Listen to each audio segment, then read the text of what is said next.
ولأن كل حاجة موجودة جوانا بتترجم حوالينا في الواقع بتاعنا، حتى الإبداع والإلهام، فهو للجميع مش مقتصر على حد.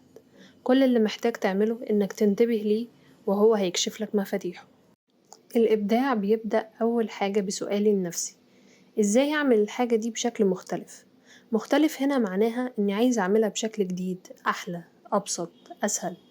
تاني حاجة بتحصل إني بوجه تركيزي ناحية الحاجة اللي أنا عايزها، وبدي لعقلي مساحة من الهدوء إنه يفكر برواقة.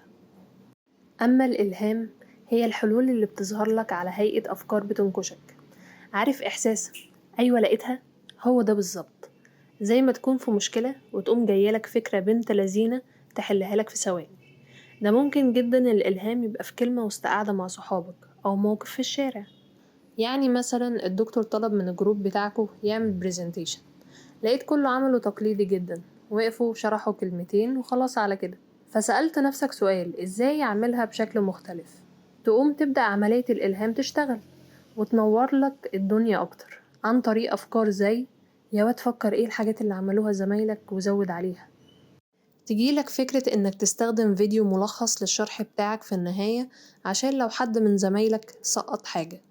وعشان انت شخص بتحب تبسط المعلومة، جاتلك فكرة انك تستعين برسمة صغيرة عشان توضح الجزئية الرخمة اللي الكل بيشتكي منها. الجميل انك تقدر تعمل ده في اي حاجة حرفيا، حتى لو بتعمل ده لمجرد انك بتحب تشغل دماغك.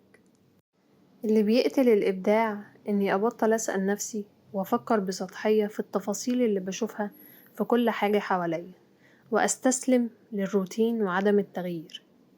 وحتى لو الإلهام جالك هتقول لنفسك: معملها زي الناس وخلاص. ربنا من صفاته البديع الخالق، عشان كده الإبداع والإلهام نعم كبيرة، وانت اللي بتختار يكون ليك جزء من عظمة الصفات دي ولا لأ.